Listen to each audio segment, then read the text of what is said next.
What's going on, everybody? Welcome to Tornado Tag. This episode is going to be the history of the Junkyard Dog. ABJ and BP Burke on the call. Let's play some music by the Converse Kid and let's get this match underway.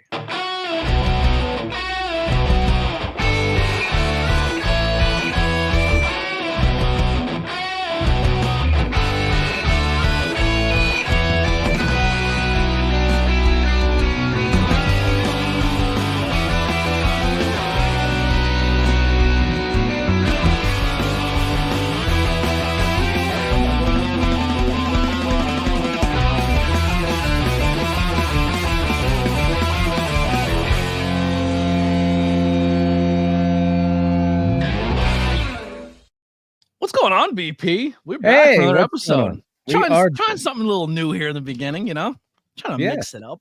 A little bit. Took a couple weeks off. It's been crazy. Job situations for me has been all over the place and just kind of trying to mentally get my head around some stuff. But since the last time we spoke, I'm just gonna do a little housekeeping for the podcast stuff. So I've been dropping some figure reviews, some beer reviews, some vlog. So I made a vlog that was going to be like my last vlog for a while because wrestling was going to go away from me because I had a job that I had to work weekends. And then the weekend next weekend I got laid off. So yeah. So I'm gonna be at PPW this weekend. I'm not jinxing anything else anymore, but it is looking good. I think I may have landed a newer job, which is super, super exciting.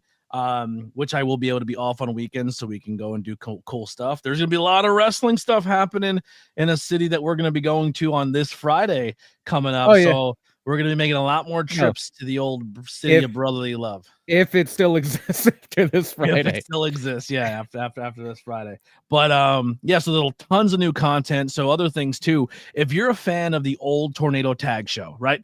Why wouldn't you? We made a lot of great content with a lot of great people. That YouTube channel is now back. This won't be live on there right away, but it is something that we will be going live to on there maybe in the future. So there's about a couple months worth of content that we've already made that's going to add to that list. So every other day or every 2 a week, or I forget how I have it set up, you're going to see previous episodes that were recorded when the rebranding of Tornado Tag happened. That will drop on the old channel. So you can go back and check out all of our old stuff and the new stuff will be added. And then once everything's current, we'll be going live on that channel as well as this one to help bolster it. We're also live right now on the High Tension Wrestling Network because they're less than, I think, 500 hours to hit monetization. So if you guys are watching this, if you're bored on a night or you need to leave the TV on for the dog, I know people do that. They leave the TV on. Throw on a playlist on High Tension Wrestling Network or throw on a Camp Leapfrog and just let it play through. Give them some watch hours, help them out. Let's get them up to their monetization goals. That's what we try to do here. Also, we do have some special edition ABJ merch. So there's nothing yet when it comes to Tornado Tag, but we're going to work on that.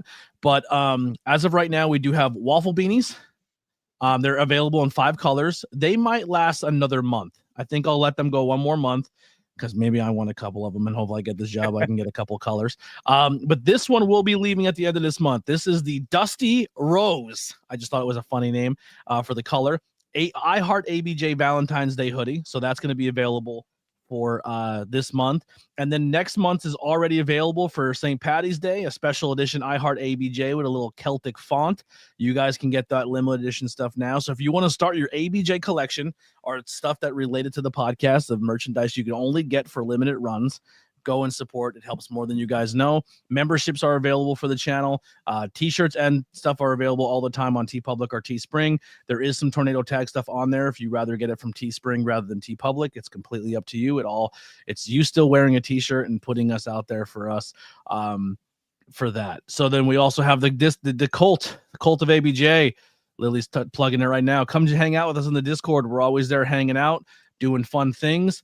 We already have next week's episode already kind of planned out. We're going to be doing the WWA World Heavyweight Championship. That's coming up.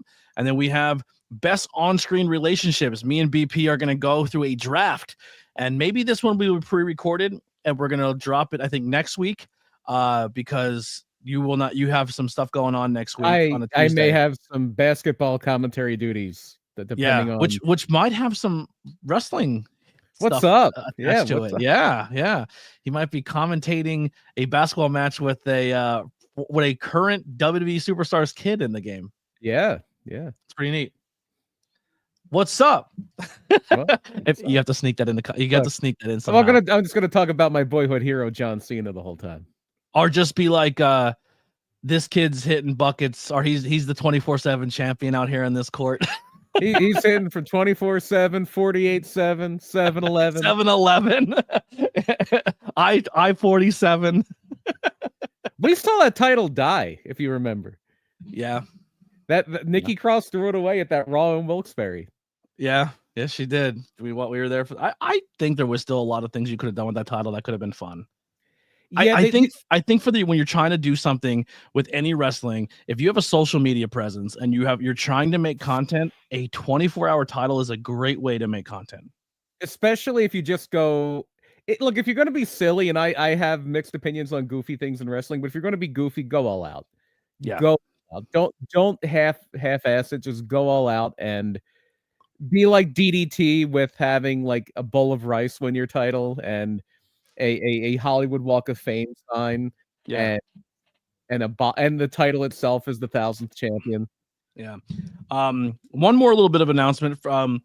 For local fans, or we can do some international stuff that won't be on a merchandise. Lilly has been making friendship bracelets. So we do have ABJ podcast, hard to see on the camera, friendship bracelets. And then we also have I Heart ABJ bracelets right there. We'll be making ones that will say heel on it too. We're going to make some heel bracelets. I did drop some merchandise on TeePublic that it says heel, babyface, and Mark. So if you guys want to wear proud shirts, you guys can get those. They are available as well. I thought that was kind of fun to make t-shirts for. But if we'll be at PPW, we'll have a couple of these on us. I think we're doing $5 a bracelet. So if you want to support the show and wear a friendship bracelet and be my friend, it's hard to find friends these days, especially when you have local promotions just burying you at every chance they get. You know what I mean? Just tearing you down. It's hard to find friends these days. But you can brand yourself as my friend by one of these fancy bracelets. That's all I got when it comes to can shaking for the podcast. And it's funny you talk about the old episodes coming up, because if you go to PPW this weekend, you can see two people who used to be on the podcast. Yeah, we have one another. Yeah, we have a podcast matchup: Precious versus Andy Header. Precious was on this podcast before he was even thinking about being a professional wrestler or knowing it's a thing. So to see him come from a lifelong fan to a podcaster, then to a professional wrestler himself, and now take on the crafty veteran of the old school podcast, Andy Header. That's going to be fun. I think when I vlog this weekend, I'm definitely going to try to get both their takes on what they think this matchup's going to be post and pre-match. I think I'm going to try to vlog very heavy this weekend at PPW and get some fun stuff. If there's some stuff in the chat that you guys want to see in the vlog, tell me, and I will start curating the vlog of what you guys like. It's gonna be a little bit of a longer vlog because it's a bit of a roller coaster of emotions. So the beginning of the vlog is like, lost my job again, don't know what I'm gonna do, to like, we're back, baby, we're at a show, to we're at a parade in Philly. I'm gonna try to vlog that as well. It's gonna be all over the place. It'll be you and about 1.5. Look, it's going to be a lot of fun. You're taking about 1.5 million Philadelphia Eagles fans and concentrating them in one spot. What could possibly go wrong?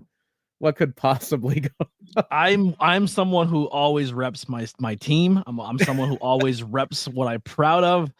It is not about me or my team this weekend. That is 100% for the it is 100% for the Philadelphia Eagles this weekend. I am not going to be a problem. I'm not going to be a nuisance. I'm not going to be that guy. I'm going because my best friend is a diehard Eagles fan, and I want to make sure he can enjoy this parade. Because I'm going to be honest, and maybe the last one he ever gets, because next year Washington's coming hard. Hey, it's been what, 20 years since somebody's won that division 2 years in a row. Yeah, it's going to be tough sledding, but who cares right now? Right now? So congratulations to the Philadelphia Eagles and to BP. I said, if you guys beat us, you're going to win it all. So I was in your corner. It's a bit of a risk, a bit of a gamble, putting your entire mental health in the hands of a football team. But when it pays off, it pays off. Yeah, absolutely. Speaking of Washington already looking at the offseason, and boy, are there some players who want to play for that team that I'm licking my chops if we get Myles Garrett. DJ Metcalf wants to play there. Like, team on the rise. Team Yikes. on the rise. Yeah, it's gonna be a good. We might have to start that NFL style podcast. Yeah, absolutely. What was it? We hate Dallas. I think the name of the podcast. Was that to be the name of the podcast? It's gonna be called We Hate Dallas. But at this point, they're so insignificant that who cares about them? It's I don't even want to put them in the title. Yeah, don't waste your breath on them. Yeah. Wait, once they can get to a title game this century, look, you can make these jokes now. Once they get to a title game this century, then you can. When you win a playoff game, when you dirtballs win a playoff game, you're a big quarterback. Our guy did it 1 year, 2 games on the road. Eat it. It's fun to be that fan. I'm gonna embrace my Pennsylvania. There you go. Let the hate flow through you. Yeah. So what are we expecting at PPW this week? We are expecting a lot of fun. We are expecting some great action. I am so hyped for Too Smooth Sean Smith against Diego Hill for the PPW TV title. Holy moly, is that going to be?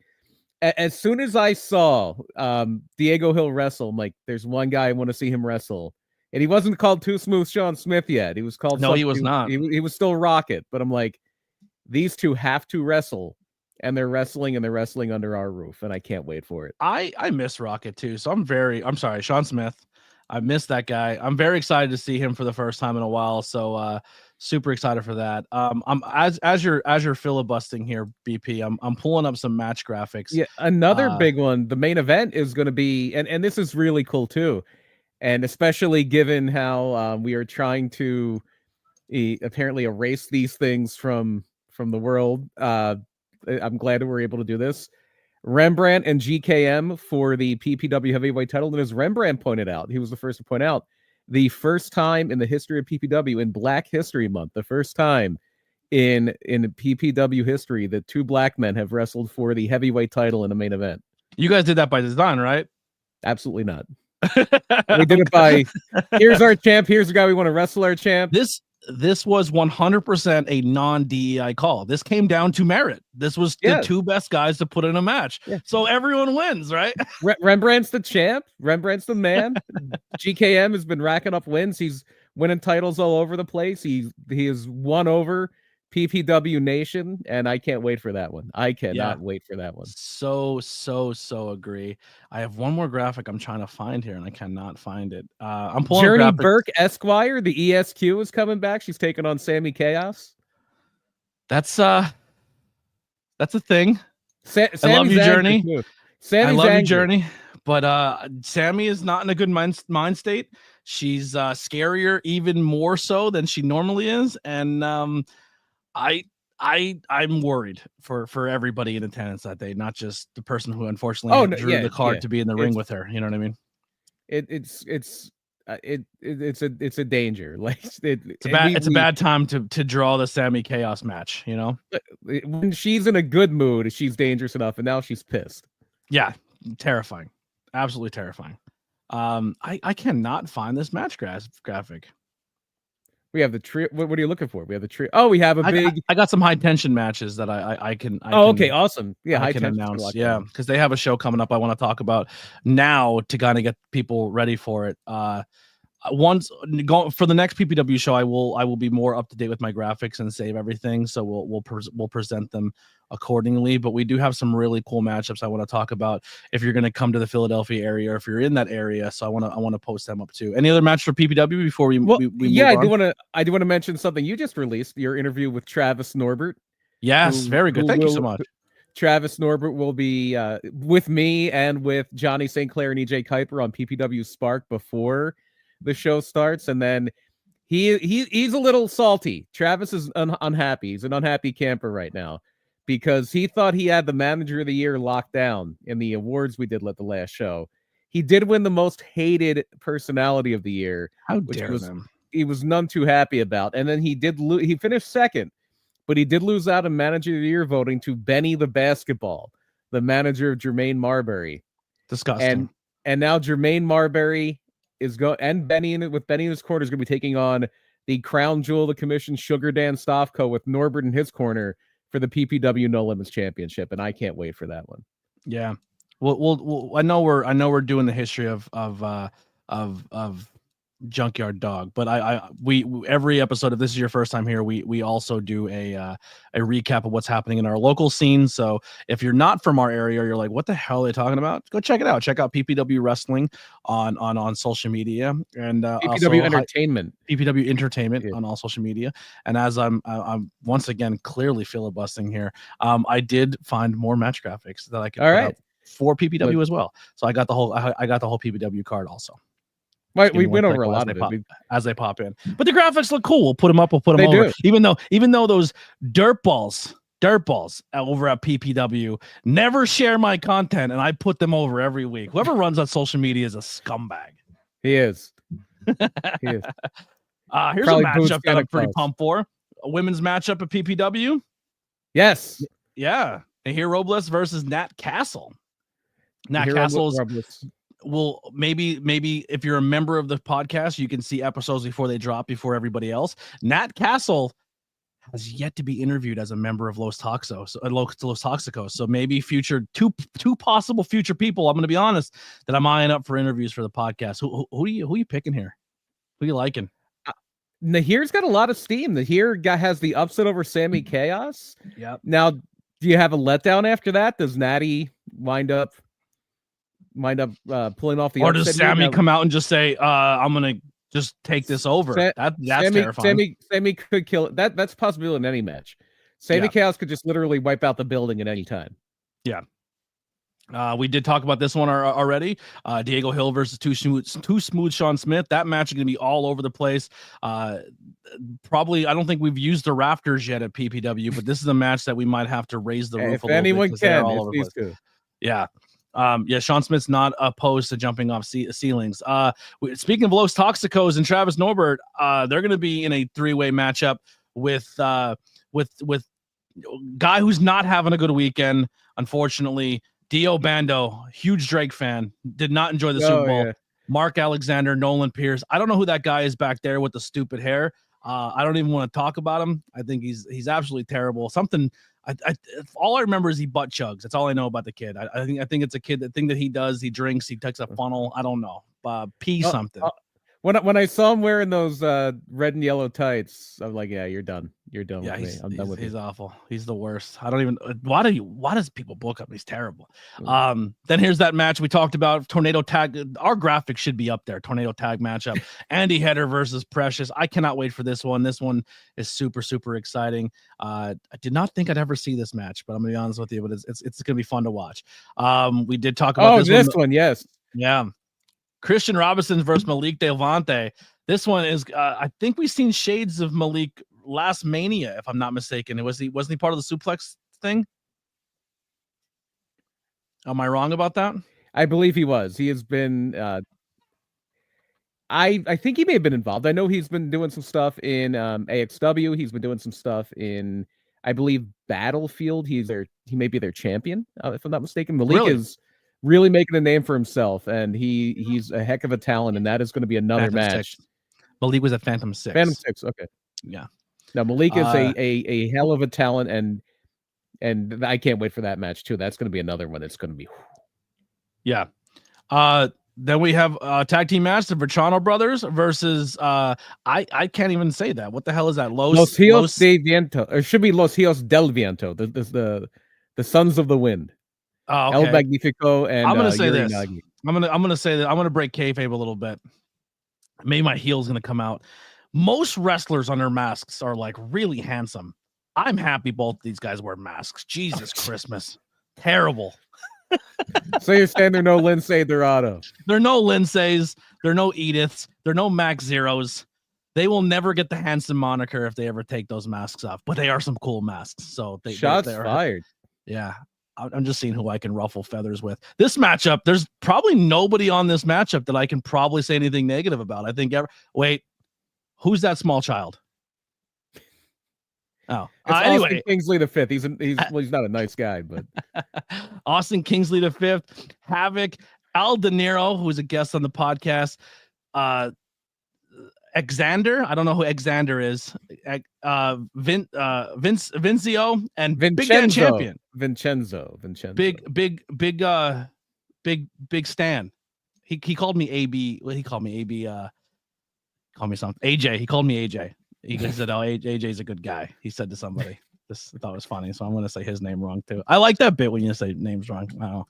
But that Xander kid, I don't know. He's terrible. But speaking of other matches coming up, if you want to come hang out in Philly with us, BP, some of these are pretty exciting. We're back. We're on the ropes Saturday, March 22nd in Philadelphia. Wrestling starts at 11:30, but we have one of those no ring shows again with some. I believe it's no ring. I'm not sure. I might have to double check on that. I think if it's no ring, why is it called On the Ropes? I don't know. It might be a ring show, but it's going to be a mixture of music and wrestling. But we have Riley Crow taking on Mother Endless, which is a really fun matchup. Riley Crow is on the rise. If her match is on the internet, it's getting tons of views. Another amazing women's match. 2 former guests of the podcast, one coming up, one former. Shay McCoy taking on Canadian's own Katrina Creed coming across the border. I don't know why she would do that. It's horrible down here. She just stay up where it's amazing. And then this is a BP. You want to talk about tag team matchup right here, right? So Kingsglaive had to change a member. I don't know the whole story. I'm still investigating on why, but unfortunately, Travis Huckabee will not be there to team up with his partner Max Zero in Kingsglaive. And if you're gonna book someone to team up and keep that energy of Kingsglaive alive, you got to bring out someone who is scary, someone who can kill, someone who fits that Travis Huckabee level. And then there's another side of the coin, right? You're going to get tag team action against these killers. Who's brave enough to go against this team? And you think of Big and you think of Brave and you think 2 people that I didn't think I needed as a tag team BP until this graphic dropped. We are getting fucking Big Calix back in High Tension Wrestling, and he's teaming up with the greatest voice in professional wrestling, Billy Avery, Big and Brave. Unfortunately, that psychopath, scary bastard of Max Zero got goddamn Weapon X on his team. Oh, jeez. Well, then. Yeah. Well, this matchup is going to be bonkers. I cannot wait to be on the call for this one. I tell you what, I made a mistake once getting in the ring with Max Zero. I'm definitely not doing it again, especially with Weapon X and their Matt Mikowski. You're not getting there with Matt Mikowski? No shot. You don't want to. My chest is still caved in. I look like Kofi Kingston over here. Can't take my shirt off. Yeah. You don't want to take your chances against Weapon X. No, not a shot. What if it's Frog Sport rules? Definitely not. Definitely. We helped film that. I'm going nowhere near Matt Mikowski. I'm not even talking to him. I'm not really in good grace at High Tension because I'm part of a team. The whole thing. I'm just gonna stay away from a lot of them because I don't want to die. There has been that aggressive corporate restructure. Yeah, very, very aggressive. And I'm just trying to do the best by the company, but it's Weapon X had some Max. Big Calix is back though. That's exciting. That's big. Yeah, but that's big. That is big. Big news. And him and Bill. Oh, all right. Bill, we're gonna go back in time. Billy Avery, Big Calix in the tag team. You're like, what? And you're like, that's fucking awesome. Yeah, so a lot of good stuff happening. And I believe, I don't have graphics for it, but I believe this High Tension show is on a Saturday. And on Friday, it's a double shot weekend. It's going to be Labor of Love Friday and High Tension on a Saturday. What date is the Labor of Love show? I believe it's Friday would be the 21st, right? Yeah, that's the week before. Okay. Yeah, I think is that the City Cup one? It might be. I know they're running a show, and the reason I bring it up is they're running in a really cool building. It's a building I watched a few wrestling shows at like almost 25 years ago, right after ECW closed. Mm-hmm. If I'm thinking of the same show, and it's a really cool building, and they have some cool people there too. If we're thinking about the same show, I know. Actually, it's not a Friday. It is a Sunday. It's a Sunday, the 23rd at that venue. Yes. It'll be a double shot weekend. Wrestle Cup number 3. Diego Hill's on that card. This is the show. Yeah, that is a super cool building, and it's in a really cool part of town, and that's going to be a really good show. Yeah, Diego Hill's in there, I believe. I want to say Christian Robinson's in there too. Christian Robinson is on the card. So is Diego Hill, Ryan Mooney, Weber Hatfield, Shea McCoy. A lot of people. Matt Makowski versus Cheeseburger for the championship. Very cool. So a lot of good stuff. So that'll be a double shot weekend. That might be a weekend. Hopefully I get a job by then and I can Airbnb and spend the Saturday and the Sunday instead of making that Philly trip twice. Yeah, that especially with that one show being 11:30. Yeah, that's rough. Yeah, that might be an Airbnb night. So we might do that.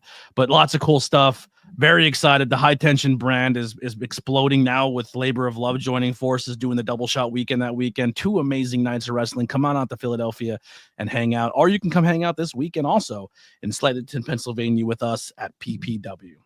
Independent wrestling's killing it right now, man. So many fun people to watch.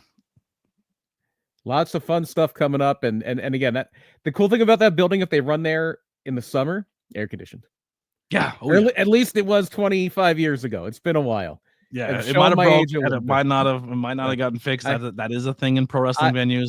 I saw the likes of Tommy Dreamer wrestle there. I saw the late great Chris Candido wrestle in that building. I saw the late great Balls Mahoney wrestle in that building. Wow. Yeah. Yeah, Axel, we were in a Discord before here, and we're having like a heart-to-heart conversation about pro wrestling, and all we hear is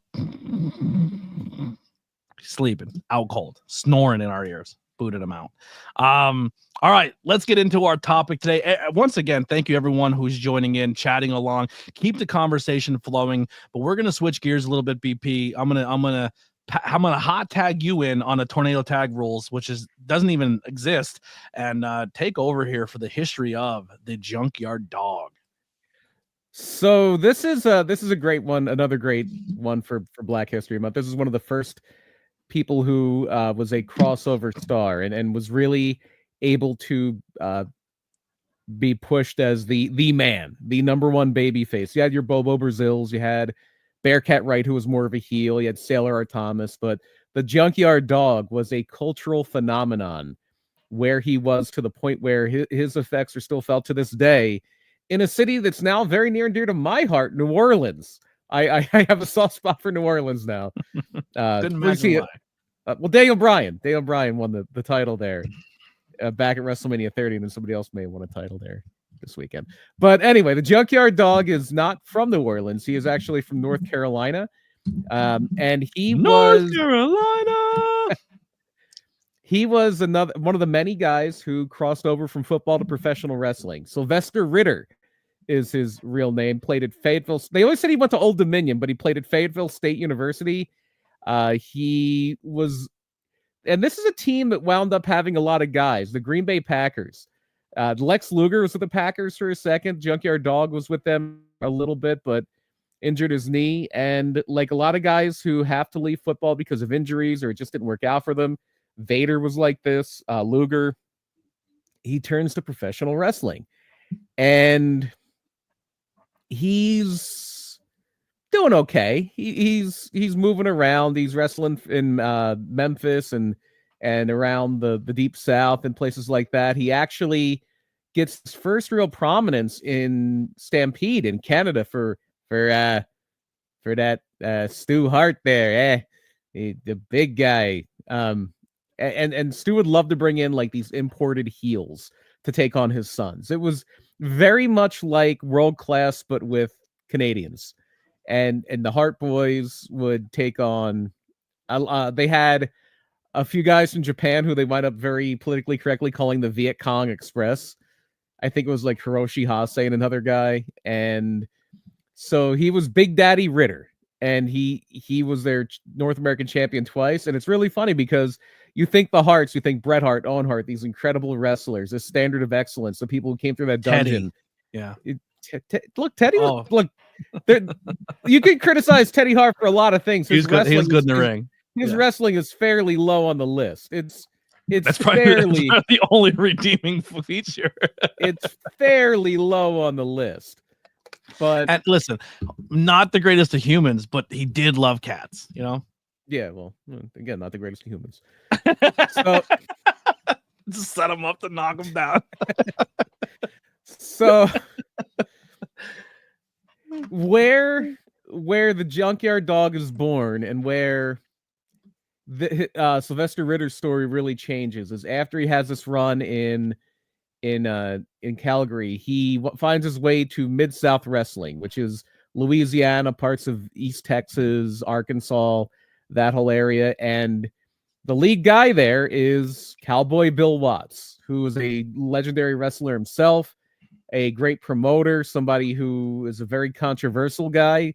He'll be an interesting guy to cover just because he's one of those fascinating cases of a very complicated man, maybe not a great man, but a great mind. And he brings in the Junkyard Dog. He brings in Sylvester Ritter and christens him the Junkyard Dog. And this is something where I know we've seen this discussion in like some private chats and things like that of, oh, well, look at this list of names. These names are bad. Like, and we like NXT just trademarked a bunch of names. I know we didn't talk about the cuts. Unfortunately, a lot of people were cut from WWE this week. It's never fun to see anybody lose a gig. Any head scratchers real quick before we? No. The surprising one for me was Sonya Deville, just because she had been there for a while. Mm-hmm. The one I was kind of bummed out about her. I was kind of bummed out about Isla Dawn, who I thought had some potential. Yeah. But I mean, a lot of those people, unfortunately, weren't really being utilized, and it's understandable. Again, you never want to see anybody lose their gig, and I'm not saying that to dance on their contracts or look. It's never fun when anybody loses their livelihood. It's not anything to joke about. It's not anything to celebrate. But I mean, I do understand it, especially if they're planning on bringing people up from NXT, which apparently they are. And you have maybe bring in some free agents that are on the market right now. Yeah, there's there heavy rumors about Aleister Black coming back, about Rusev coming back, about Ricky Starks possibly coming in. Yep. And you got to free up room, and it's it stinks, but it's the nature of the beast. It's to a point too, and it's a bad thing. Obviously, people lost their job, but also like the women's division's so stacked between NXT and WWE that like losing like 3 women on the roster is like, oh, it's back in the day. You're like, you only have 6, you're gonna cut 3, but now it's at a point where it's like, you could probably cut 4 or 5 to be honest, because you have a lot of firepower right now, and it's very still cutting good people. Yeah, you are, and it's very, very clear that at least it seems Roxanne Perez is on her way up. And now you have the rest of this feeder system's really firing up. You have this LFG show coming up. You have Evolve coming up on Tubi, which is going to be, it seems, a lot of those WWE ID guys. The commercial. I will be covering that on a weekly basis. I've already kind of said to myself that I don't know if I'll watch it live or I'll say, hey, we're gonna watch it 8 o'clock when it drops on Tubi, but I'm going to. I mean, listen, half those people on that we've worked with. So yeah, Mathers, Baylor, I'll be honest, they're people that I've enjoyed watching on the independent scene, and now I can see them on TV, and that's the way I can. I'm going to support it. So yeah, I will be an NXT Evolve fan. And it's really cool that they brought back that legacy of Evolve, which was kind of once Gabe Sapolsky was separated from Ring of Honor and the Dragon Gate thing kind of fell through. What am I? Yeah, we should do a Gabe Sapolsky episode for that before Evolve drops. Yeah, that would be an interesting one. By the way, there's the graphic there. Oh, nice. There you go. Already ready to rock. See, you can't wear that on Friday. They'll think you're a Steelers fan. Oh, with Evolve? No, the gear you're wearing there. Oh yeah, I can't wear my jacket. Yeah, they're gonna think you're a Steelers fan if you do that. Yeah. Which, I mean, that there's worse things you could do. I like the Commanders. but yeah. So back to the Junkyard Dog. I mean, yeah, but I think people just kind of laugh at you at that point. But for now, as long as you're not wearing a star, I think you're okay. Yeah. Oh yeah, that's very true. Yeah. For now, for now, yeah. Who knows what's happening next year? Anything can happen. And yeah. Well, maybe not anything. The Giants are probably still going to be last, but whatever. Yeah. Thanks again. I'll say this real quick. Back to football, real fast. I may have a little more of a hatred than I did before for the Giants, because like, how the fuck do you put Saquon Barkley in your own division? Like, well, it's not like they traded him.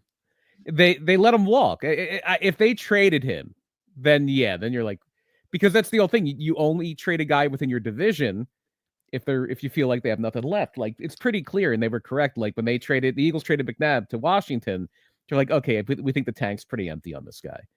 And it turned out to be the truth. But I mean, that can backfire on you very easily. I mean, one of the guys I thought was very good on Washington this year was Olamide Zaccheaus, the receiver.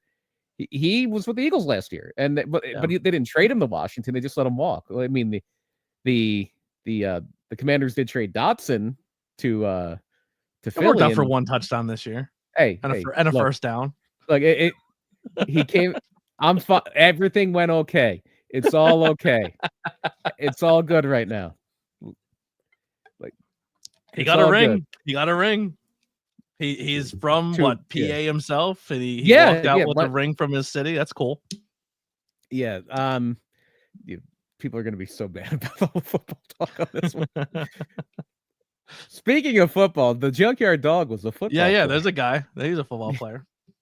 I think he had a football helmet match, and we'll get to that in a little bit. I think he was involved in that. Oh, no, we're at the point where we're going to start calling him the Junkyard Dog. And I remember as a kid, when I would hear his name, I immediately associated him with a song, and then years later learning that's exactly why they named him that. Yeah, and that's where I was getting at. Thank you for getting me back on track here. Yeah. With these names, it's like they used to just take names from things. Where Nature Boy was the name of a song, and that's where Buddy Rogers got the nickname Nature Boy. I think Buddy Rogers was like an action serial like character. You just kind of stole things from stuff like, and the Road Warriors is from the movie Road Warrior. You just stole things, and so I'll say this though: Sylvester Ritter, good name. Yeah, it is good name. It is, but it's not the Junkyard Dog.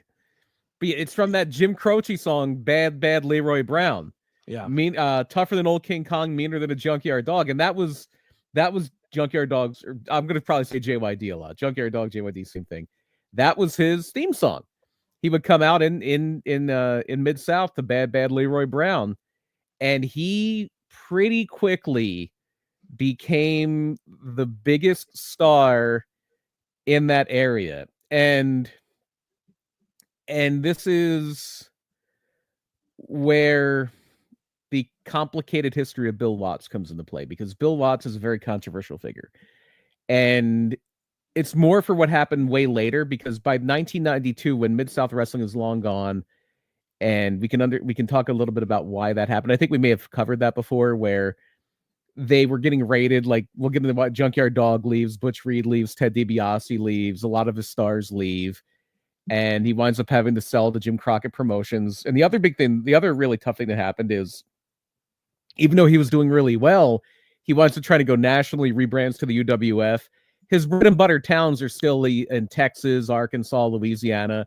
And this is the area of the country where the oil industry is, big money. It's where a lot of the jobs are. It's where a lot of the people work. It's like historically, it's like the steel industry in Pittsburgh. It's like the lumber industry in Portland. This is where people make their money.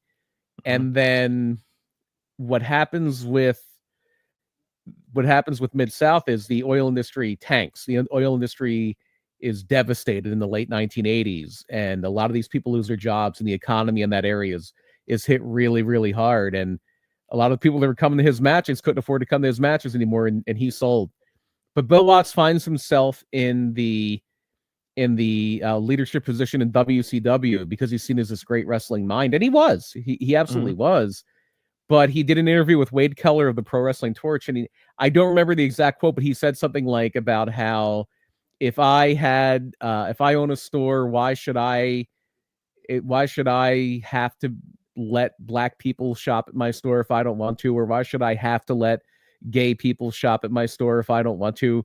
Looking at it from almost like a libertarian thing, like it's my right to say no. I'm the guy who owns the business. And one of the most powerful people in TBS and Turner Sports who won WCW at this time was Hank Aaron, the legendary Atlanta Brave, until Barry Bonds broke it, had the home run record, got wind of this, and he was the senior vice president of Turner Sports, and Bill Watts was gone. It was over. But Bill Watts was really, really, really adamant about having a strong black babyface champion at a time in the early 80s where not a lot of people were doing that. And he wasn't really doing it because he was a man for the culture. He was doing it because he wanted to put money in his pocket. He was a man for the box office. The only a lot of people that really have studied Bill Watts will say the only color he cared about was green. Yeah. And he knew that he was running shows in predominantly black cities like New Orleans, like Shreveport, Louisiana, like a few others, where this is nothing new. This was Vince McMahon Sr.'s entire booking philosophy in the Northeast in New York. One of the reasons Bruno Sammartino was on top for as long as he was is if you look at Philadelphia, New York City, Pittsburgh, where he was from, a lot of these areas had very strong Italian American communities who wanted to see a guy from Abruzzi, Italy. Have you ever been to a show? Now, I don't. I don't want to be like the little white guy thing. Like, not making it about. If you don't know me and you think I'm saying this in a negative connotation, then that's on you. But I'm pretty much a man for the people. But I've never been to a show that has been a predominantly all black audience for professional wrestling. But Jesus Christ, could you imagine how fucking fun that would be? Like, I've been to a lot of shows with all white people and everyone's sitting on their goddamn hands. They're boring as hell. I went to 3 shows in New Jersey that was almost all Hispanic-based wrestling fans. And it was the craziest, most fun time I've ever had. Because like different cultures and people just respond to entertainment in different ways. And I couldn't imagine going to like a predominantly all black wrestling crowd and watching wrestling. It's probably the best thing you'll ever experience. Like, and JYD comes out and they lose their mind and they're dancing. Oh my God, that was probably the most fun. And this is the days of kayfabe where a lot of people think it's still real. And we are not that far removed from, in the 80s, really like 15, 20 years removed from segregation, from Jim Crow, from all this other stuff. And unless you want to play football for the Washington team in Boston, or the team in Boston that then became the Washington Commanders, or Alabama, then we're not really at segregation ending. Well, by the 80s we are. Look, by the 80s, Doug Williams is in town, and things are getting better. But that's the late 80s. By that time, Junkyard Dog's in WWF. But that's all I know him by is WWF. Yeah. But the Junkyard Dog is in Mid-South, and he very, in fairly short order, becomes their number 1 baby face, and they are packing the house. And he has some legendary feuds, and to the point where, and I know this is sorry to bring this back to football again, but they always talk about like the Cincinnati Bengals have that who dat thing, but that is also really, really, really synonymous with New Orleans, and it started with the Junkyard Dog. They would say, who dat think they can beat that dog? That was the whole thing. It was pro wrestling, baby. That it really got. And I know they were doing the who dat thing when the Saints were making runs like 20 years ago. I remember it happening with when they played the Eagles in the Jeff Garcia year. But that all started in professional wrestling with the Junkyard Dog, and very, very legendarily, one of the most famous angles, probably the most famous angle he did down there, was an angle where the Freebirds would do this thing all the time. They would have hair versus hair matches, and they would have the patented Freebird hair cream. Like, they wouldn't shave somebody's head. They would have the Freebird hair cream that would remove hair from your head. And it would wind up getting dumped on somebody's head, and they would run to the back, and they would come back out later, and they'd be completely bald. But it was Nair before Nair. Right. I mean, it was really just a bucket of shaving cream, but then they would run to the back and really shave their head, and they would run back out. They actually did this in NXT very early on in the network era with a guy named I forget his name, but he was with the Sylvester Lafort and Louis Volley or something like that. And he almost did like a Phantom of the Opera thing where the bucket got dumped on his head and then he ran away, and they would just see him in the crowd with like a bald head, like just scowling at everybody.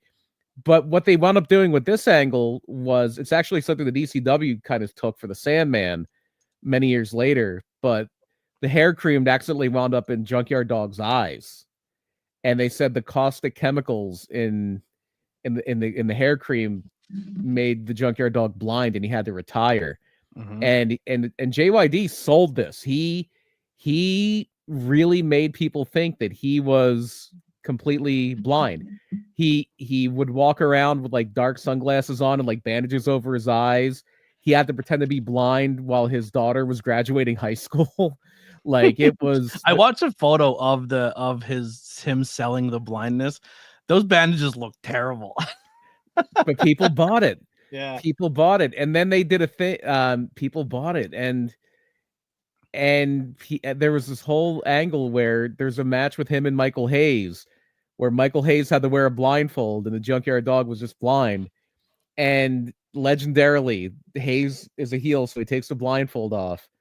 And somebody in the crowd yells, "Don't worry, dog, I got him," and pulls a gun on Michael Hayes. And it's like, whoa.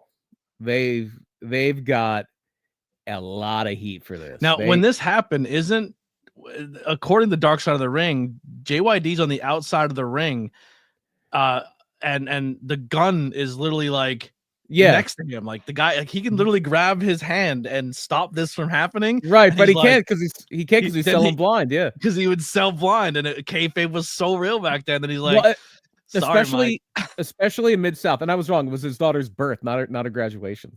Yeah. He had to like feign being blind for his daughter's birth. But yeah, so especially Mid-South, Bill Watts took kayfabe even more seriously than anybody. Like if you were, it didn't matter how much he liked you, how big of a star you were. If you were a wrestler and you were in Mid-South and you were in a bar and you got in a fight and you lost, you were done. You're fired. You're out of here. If you were a heel and you got caught fraternizing with a baby face, you're both gone.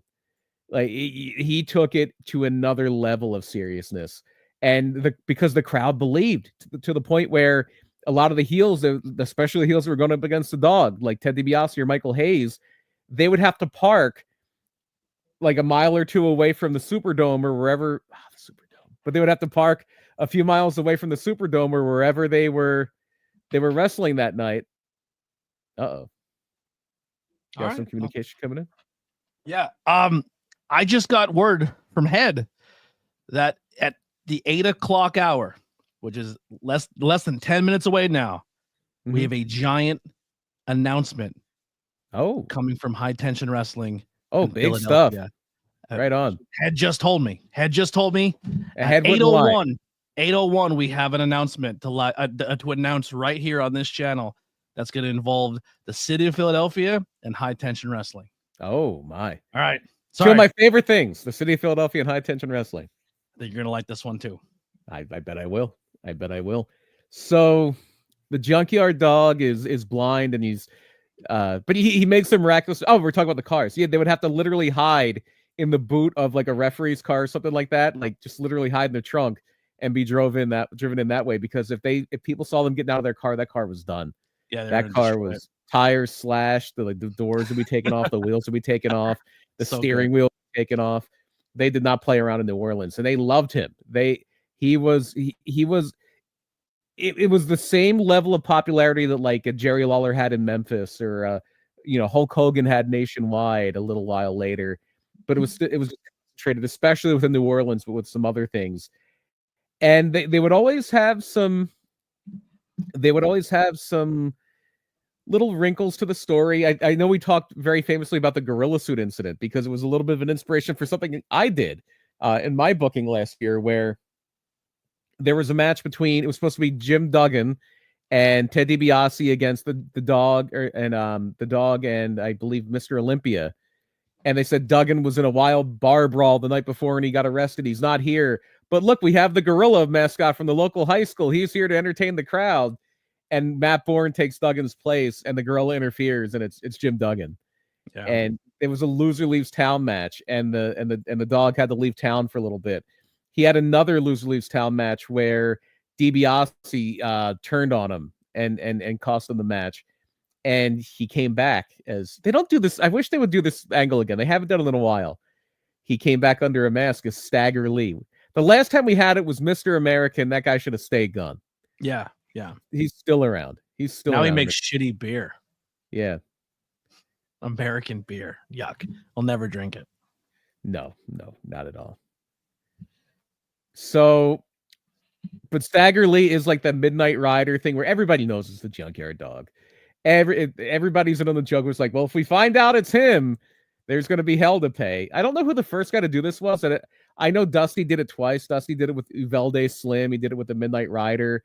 Jerry Briscoe, I think, also did it with Uvelde Slim. I mean, a lot of people did it, but it wasn't on purpose, like the Moondogs. You know what I mean? Like, they try to play a different character, and they're like, "You're not." I mean, you're not Demolition. I mean, like, just intentionally. Hey, Curryman, yeah. Where it's like it's that tongue in cheek. Everybody knows this is supposed to be him, but I think Curryman just was on the Jericho cruise. Yeah, yeah, he took a photo with one of his favorite wrestlers. Charlie Brown from Out of Town did it. And one of my Chikara did it with one of my favorite Chikara characters, Archibald Peck. Archibald Peck was he's now he might be writing for AEW now. He was with WWE for a while. R.D. Evans. He was with Ring of Honor for a bit. He was Archibald Peck in Chikara, and he was a band leader. He was a psychotic band leader whose manager was like a majorette, and it was incredible. He was so good. And then he had to get tough, so he became Mixed Martial Archie, and he would do full interviews with his mouthpiece in and just mumble. It was hilarious. But he lost.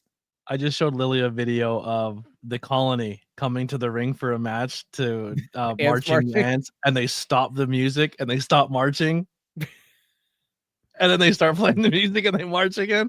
It's a shame nothing ever happened with those guys. Yeah, none of them ever had. None of them ever had big careers. Yeah. I mean, all of them great. You know, too bad. So yeah. So then he finally loses like a loser-leaves town match, and he comes back as the mysterious and handsome stranger, and it's just a complete Midnight Rider thing. But it doesn't happen. I got to do a Midnight Rider thing in PPW. Yeah, that's on my list. Who do we do that with? That's on my list. I don't know. Let's think of something. Yeah. Sammy. I want Sammy to be in all the comedy angles. Like, I want her to transition to the scary "I'll kill you," but also extremely funny, because she's very good at it. Her timing is so good with her comedy.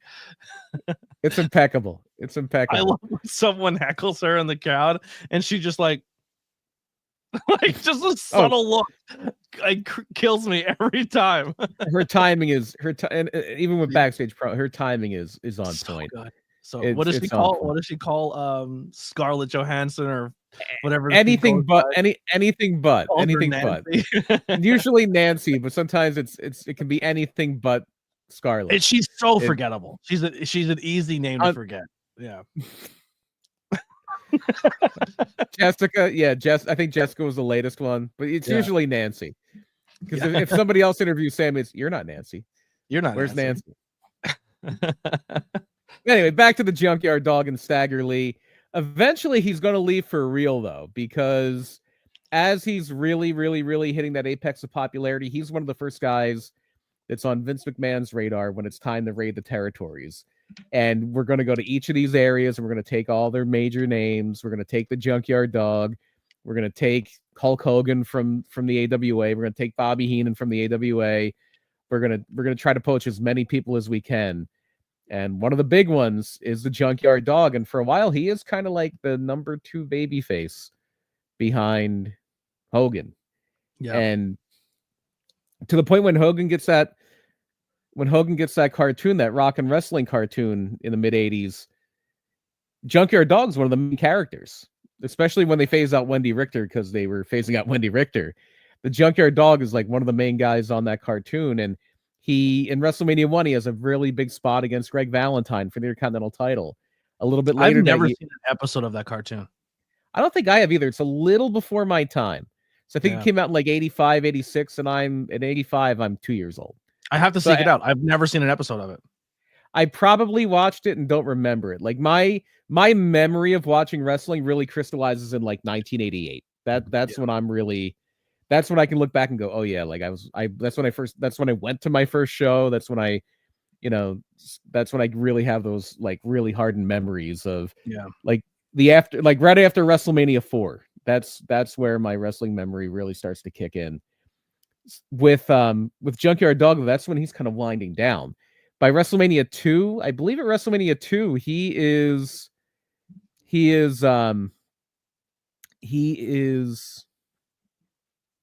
Yeah. So people were always in and out. Hogan was the constant, and they weren't going to turn Junkyard Dog heel to be against Hogan. And also his ring work was starting to suffer. That he was never the best in the ring, but he was one of the early people that Dave Meltzer kind of had a vendetta against. Meltzer hated him and the Ultimate Warrior. It was always the junk food dog and the anabolic warrior, just because he didn't have the work rate that people were kind of looking for. He was more of a character. He was more of a guy who was there for his charisma and his mannerisms and things like that. But it's fun if you look back, and he had a pretty prominent role for a little bit. He had the role in the wrestling. He won the Wrestling Classic, the first pay-per-view that the WWF ever did. Junkyard Dog beats Randy Savage by countout in the finals to win. But that was more to set up a thing with Harley Race, I believe, because that was like a King of the Ring tournament. And then by WrestleMania 3, we get Junkyard Dog and Harley Race, King Harley Race in a loser must bow match. And then by the time that WrestleMania 4 rolls around, the Junkyard Dog's really starting to be phased out a little bit. In fact, I think one of his last, I think he may have wrestled Rick Rude at the first SummerSlam. I don't remember exactly. I should have had that in front of me. And I know one of the last things I remember him from, and then he did lose to Rick Rude at SummerSlam. He was in the Royal Rumble on the USA Network, but Dino Bravo eliminated him. He was at WrestleMania 2. He teamed with Tito Santana in a match against the Funks, Hoss Funk and Terry Funk. But the last thing I remember, they did an episode of Primetime Wrestling in late November, and I think they taped it a few months beforehand, because a lot of guys who were on this show, this was their last appearance, because by the time they aired it, they were pretty much gone. Don Morocco was on the show, and he was out shortly after this. Junkyard Dog was on the show. The British Bulldogs were on this show, and then you didn't really see a whole lot of them with within that. And then you wind up with him going to the NWA. And the NWA is just trying to look for star power here. That's when I think it was Steven Chambers was talking about earlier in the chat. He didn't get a lot of the Junkyard Dog didn't get a lot of face time or a lot of like primo spots and title matches. He definitely was getting him in WWF because they weren't putting him with Hogan. Hogan it was a very clear form with Hogan, heel monster or guy that turned on him. They feud for 3 months. Repeat. Time. Pause everything. All right. Out off the press. I was gonna wait for High Tension to pop in the chat, so you can finish your thought, and as soon as they pop in, okay, I'll make my announcement. Announcement imminent. It's coming. I'm happy you're excited. Everyone should be excited, especially if you're in the Northeast area. There's gonna be some big news. Breaking news. So JYD is over in the NWA now, becoming WCW. He aligns himself with Sting, with the original Dudes with Attitudes group. He has a Clash of the Champions match with Ric Flair, where it's like, hey, Ric Flair didn't even get a good match out of him. This isn't great. Oh, there they are. Here they are. All right. So the big news, ladies and gentlemen, the High Tensioning Wrestling Network and High Tension Wrestling will be teaming up back in Philadelphia with Suplex Vintage Wrestling. Ooh. We'll be having some Suplex Slamboree April 12th, WrestleMania weekend, a free show for everybody. The week before WrestleMania, Saturday, April 12th, 1 p.m., South Street, Philadelphia, free for everybody, presented by Suplex Wrestling and High Tension Wrestling. And we already have on the flyer, Top Guy Time, Griffin McCoy. We got Weber Hatfield, the most unprofessional professional wrestler, Philly Mike Swanson, and Too Smooth Sean Smith on that flyer. It is going to be absolutely great. A free show for everybody. Last time we did this show, there was thousands of people there, famous rappers, AEW stars were in the crowd watching. It was a blast, and we're here to announce right now that it's coming back. We're going to be in the middle of the street on South Street, partying, wrestling, and having a great time. And the merger of Suplex Vintage Wrestling and High Tension Wrestling is happening, and I couldn't be more proud because I kind of helped put that together. and this time, Jim's is open. It wasn't open last time. They were this close to opening for Mania Week, and they didn't make it. So I had to go to Ishkabibbles. I will be hopefully on the call unless I get fired, unless I get killed by Kingsclave at this next show. I'm staying away from everybody. But I'm pretty pumped. That's going to be fun. That was one of my most memorable moments in professional wrestling.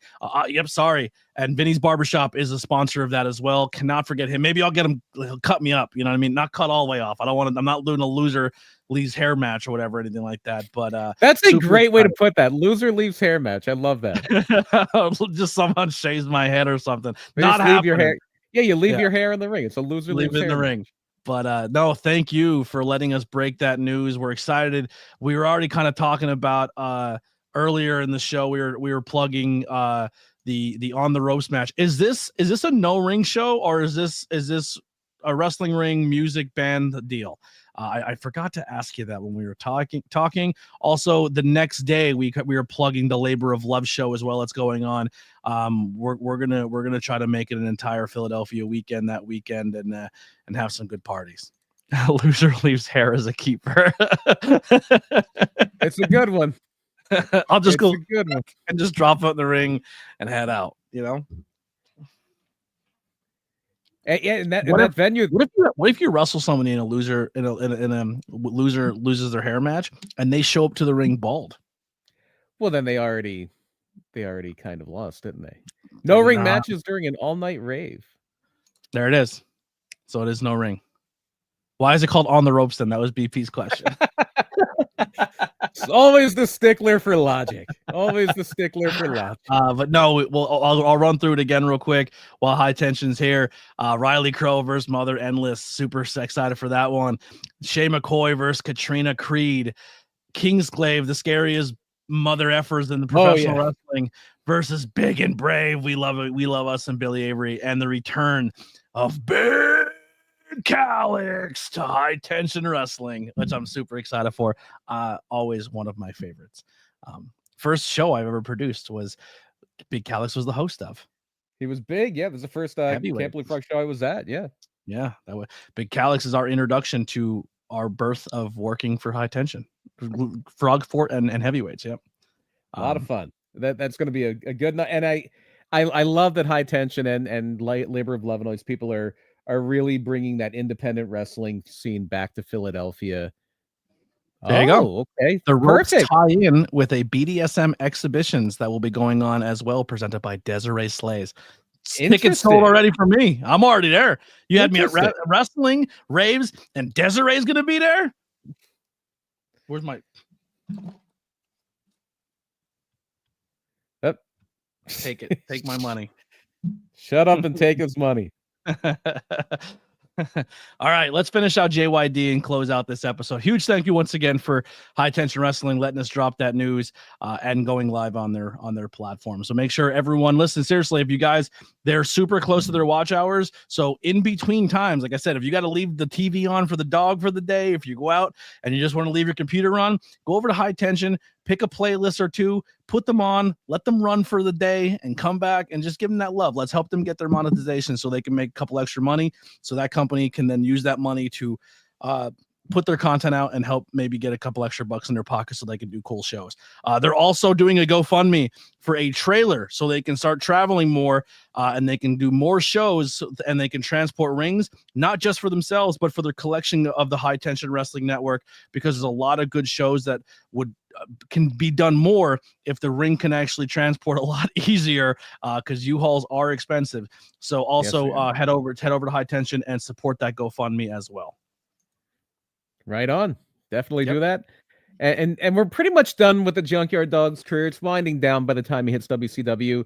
He is in an interesting 6-man tag. So WCW for a little bit had a world 6-man title, world 6-man titles. I guess you would call them trios titles now, if it was around now. And the very first champions were the team of, and I think they defended these titles at Super Brawl 1, if I'm not mistaken, or maybe a Wrestle War. But they defended them against the Big Cat, who was Curtis Hughes, Mr. Hughes, and the State Patrol, Buddy Lee Parker and Lieutenant James Earl Wright. But it was the interesting tag team of the Junkyard Dog, a guy we have both had an opportunity to hang around with and loved, Ricky Morton.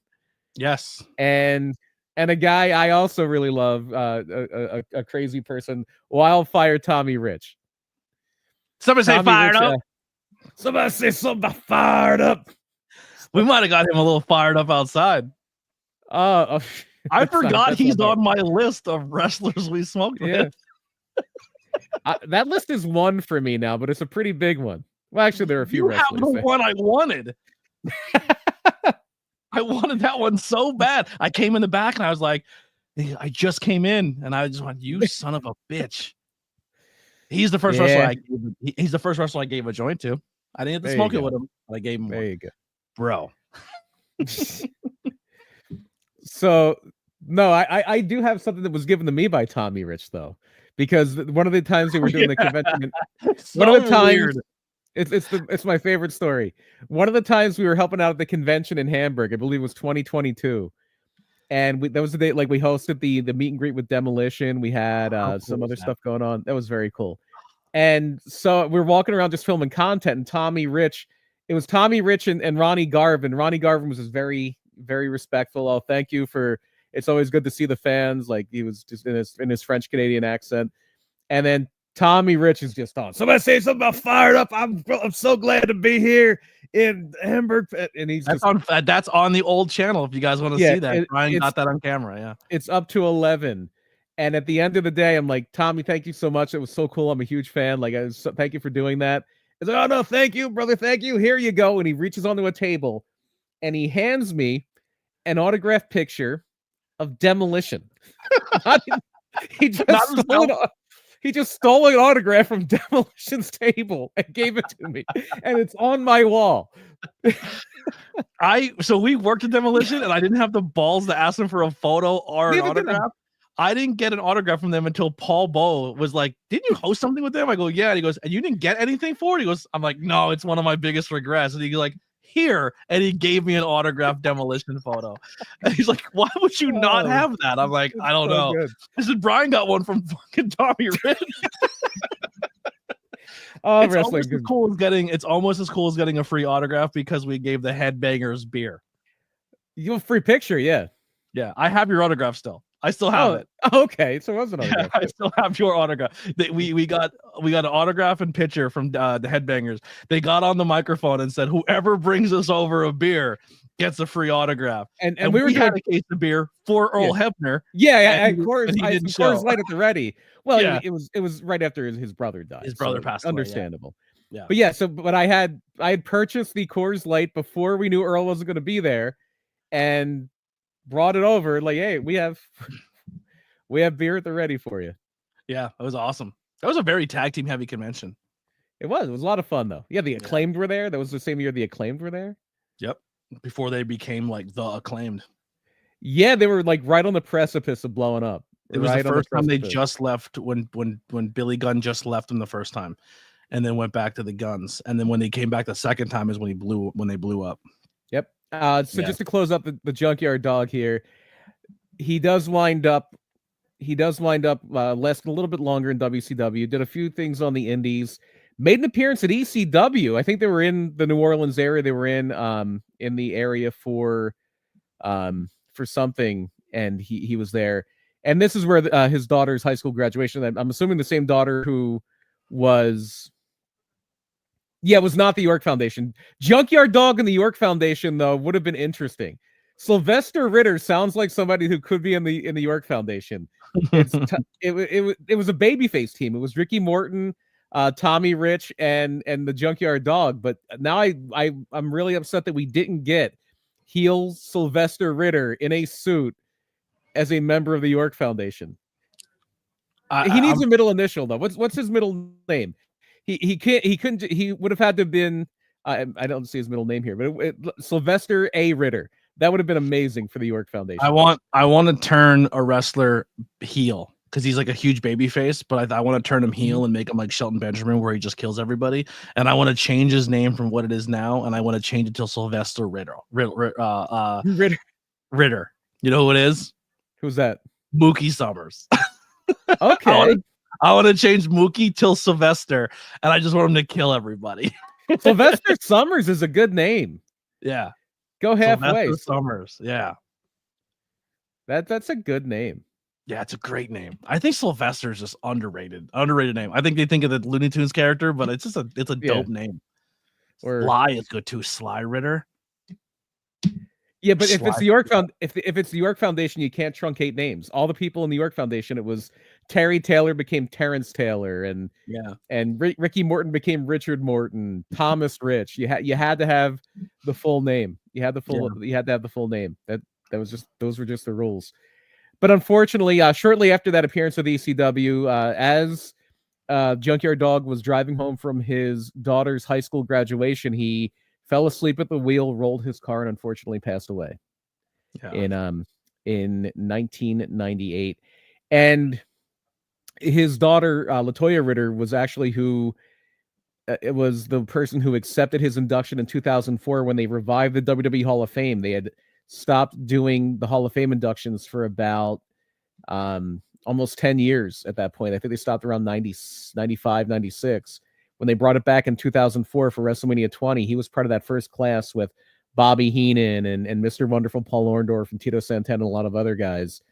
And a lot of it is because in those early days when they were first getting that foothold nationally, especially if they were running down in like Louisiana or East Texas or Arkansas, Junkyard Dog was right there, neck and neck. In that case, he's probably a little ahead of Hogan, but he was really their number 2 babyface for a very formative time in the company until they were able to build up some other guys.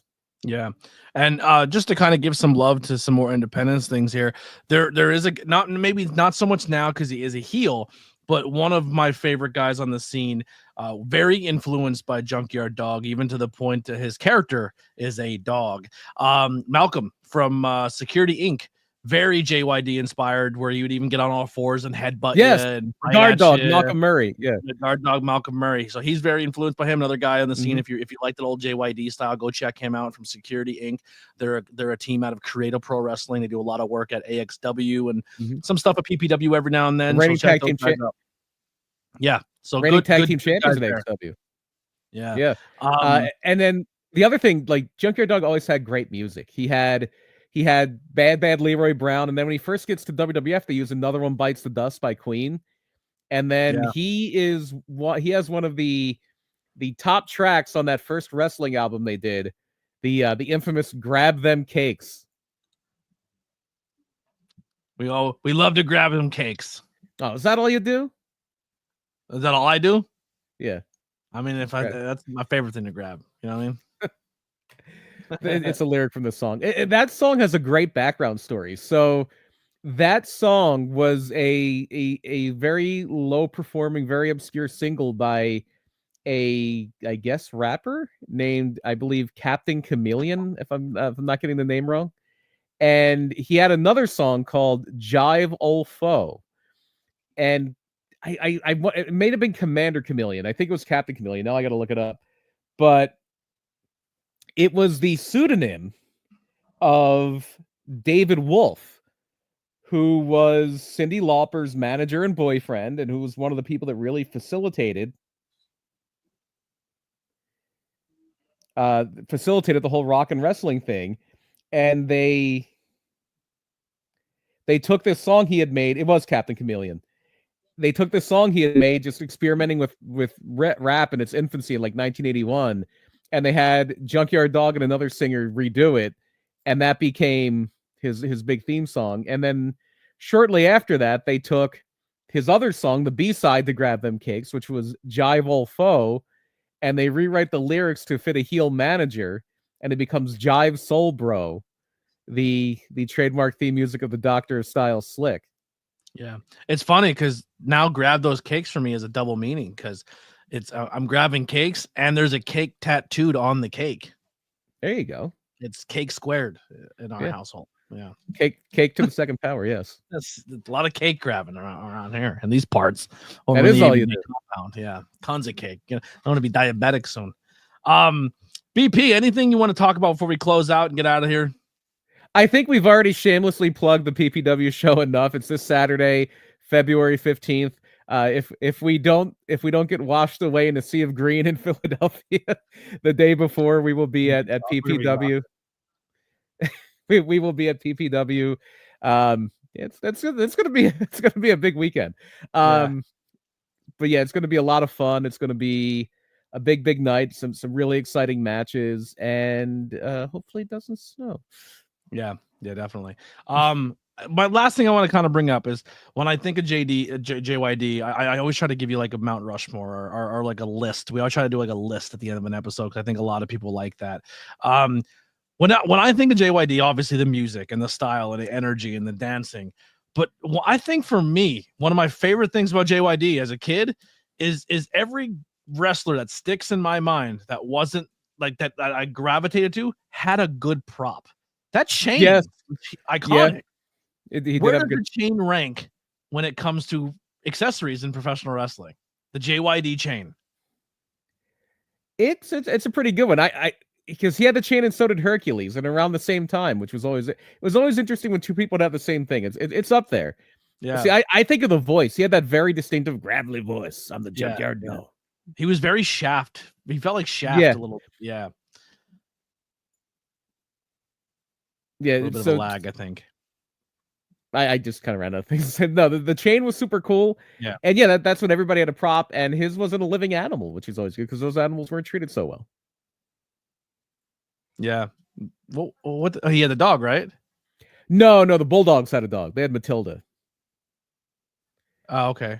JYD, JYD. Yeah, the JYD also, I believe, was might have been one of my first figures. I had the big rubber dog toy. Yeah, I had the smaller bendy one. I had the smaller bendy Junkyard Dog with the chain and the red, with the chain and the red tights. Speaking of bendies and stuff that kind of happened in between our last episode and now, Alley Catch and GCW unfortunately has broken her leg pretty rough. And to commemorate her and help her out, obviously go buy merch. There's a GoFundMe and stuff going out. But the Mark Cardona and their figure team, him and Brian Myers' figure team, just put out a bendy for Alley Catch. And of course, in all Alley Catch glory, she takes and goes, "It's realistic," and bent the leg backwards. Oh no! As long as she made the joke, if she made the joke, that's okay. That was amazing. So that's going to do it for us. Very much so. So that's going to do it for us here at Tornado Tag. Thank you guys so much. Make sure you go on the channel, right? If you're here watching and you're on ABJ, go down to the channels below. I have a whole list of all of our channels. The 5 Questions with ABJ. Every single section of the ABJ podcast has its own channel now. So 5 Questions, Not Cool Horror, Blazing Buds, which I think, spoiler alert, somebody in the other room doesn't know it yet, but they're going to get a camera ready, and we're going to record a Blazing Buds episode tonight. So that's going to happen.